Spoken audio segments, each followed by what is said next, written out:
and welcome to Happy Cat Yoga. My name is Lara. On the calendar it says I will do a forearm stand play, but after playing with handstand in my last Sweat and Let Go last Sunday, I decided to share a few things that I have learned in my handstand journey. So, full disclaimer here, this will not be the tutorial for you if you want to really work on and dig deep into balancing in the middle of the room without a wall. This is not personally my goal right now at this point in my life. I just want to give a few practical tips for everybody who would love to get this exhilarating feeling of just floating upside down. So this video is accessible for yogis at all levels. And if that sounds good to you, then just find a wall space and move your mat to your wall space. And I'll see you in a bit. Okay, let's move to the wall.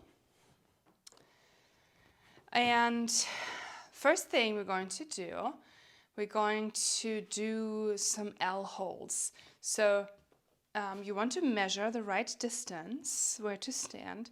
So you want to put one leg up, and so it's kind of like a 90-degree angle here. And so this is the right distance, and you just want to put your hands there. And then you want to get your feet up against the wall, hip width apart, and hold. And this is hard. This is really much harder actually than a handstand, but it will build strength. A couple more breaths. And come down, release. So what you want to do, maybe in between those drills, you'll want to move your wrists and kind of shake them out. Maybe even stretch them out a little bit, so whatever you need. It feels good just to kind of have your palms on the floor, stretch out the back of your wrists and put the back of your hands on the floor. Fingers pointing towards you and stretching the front of your wrists. Okay, let's do that one more time. Let's come back to the wall and let's measure here. Yeah, that seems about right. Get your feet up. And that will really build strength here. And now, just nice and easy, lift one leg and hold. This is already easier actually than a full hold. And then set it down and get the other leg up. And if you feel like, oh my goodness, I'm, overdoing it here and I'm kind of falling over, just fall out, just cartwheel out. Nothing really can happen here. So give this a try. Okay, let's get back to the wall. Measure. Whew, these are really something. Let's come back to our L shape here. One leg up. And then really focus on sucking your navel in, being really strong in your belly. And then maybe hovering. Whoo. And I'm lifting off here. Just little hovers. And again, if it's too much, just float out. Nothing bad can really happen. That's really the trick with these inversions. We talked about that in my class last Sunday. It's this fear of getting upside down because we're not used to it. We're kind of afraid of falling, but I find that handstand out of all inversions is a pretty safe inversion to practice. If you have a little bit of space, you don't want to bump into stuff. If you want to, practice without a wall, you can just go outside on your lawn and nothing can really happen here.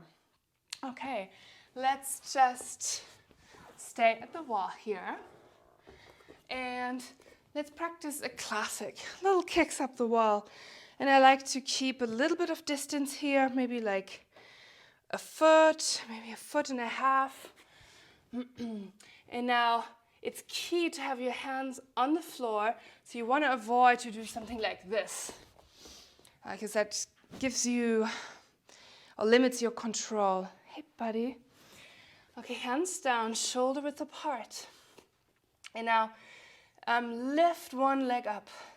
And we have a preference here. So one leg goes up, and the other one kicks, and boop, you come up the wall.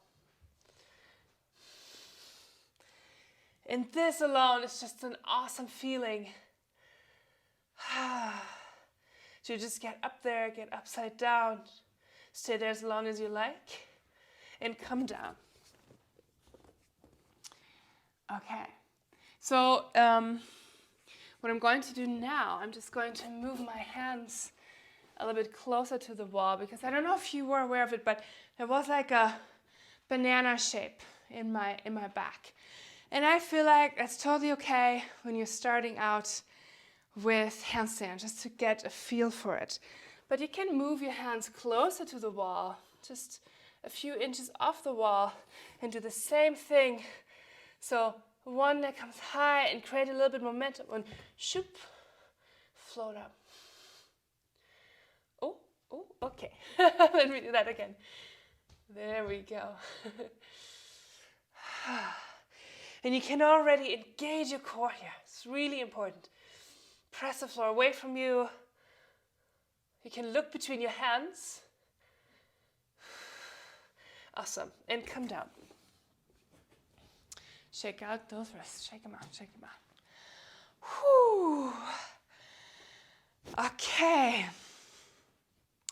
We're going to do, one more thing that I'm honestly not often practicing, but everybody should practice that.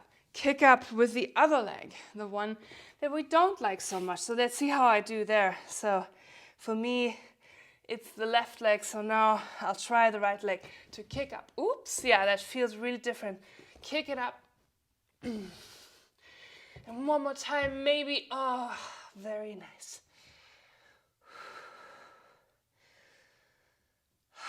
Beautiful. Come down.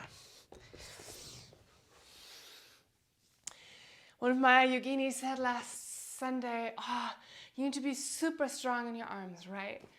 And to do a handstand. And I had to hesitate a little bit. And yeah, you need strength in your arms. But it's all about getting your hips, stacked on top of your shoulders. And then you can engage your core, engage your legs, engage the whole body.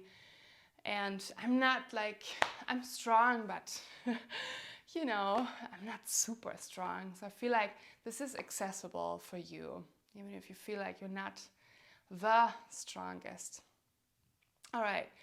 And let's do another one. And if you are tired, you can stop this and come back.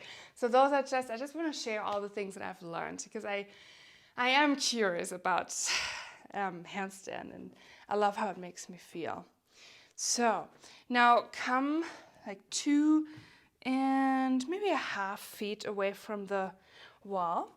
Put your hands there, and same thing, kick it up and bring your feet against the wall.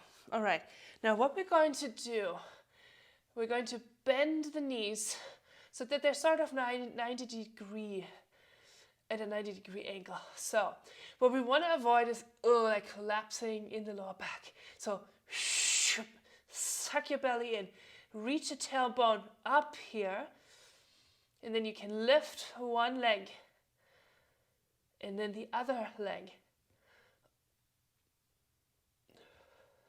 And that's it. And you can hold it for as long as you like. And maybe you can play with what happens if you lift the other one. Oh, okay. Nothing happens if I lose my balance. Okay. Whew. I need to stretch out my wrists here for a moment. We're going to do one more exercise. So you can join me here. Just come sitting on your heels, the back of your hands to the mat, stretch out those wrists. You live a little bit dangerous here, little buddy. I don't know if you can see Fifi. Fifi's right there. And then switch. So the palm of the hands is on the floor. Okay, dokie. Okay, here's a fun one. And it takes a little bit of courage, but I encourage you to do it. So, you don't have to measure a whole lot. You can just bring your hands on the floor and bring your feet on the floor, kind of as if you would almost be in a plank pose, but with your feet a little bit higher up. And then what you can do is you can walk the hands as close to the wall as is comfortable. The closer you get, the scarier it becomes, all right? So get comfortable, let's say right here, and then maybe you can walk closer, closer, closer. And I think I have my limit right here, and then you want to walk away. Oh my goodness, this is harder than kicking up into a handstand. Whew. But it will really build strength. So I am pooped now. I need a break. I hope you enjoyed this play with handstand, and I hope I'll see you on the mat really soon. Maybe you share your practice using the hashtag HappyCatYogaCalendar, or you sign up for one of my free live online yoga classes. I would really love to meet you there. Have a good rest of your day. Namaste.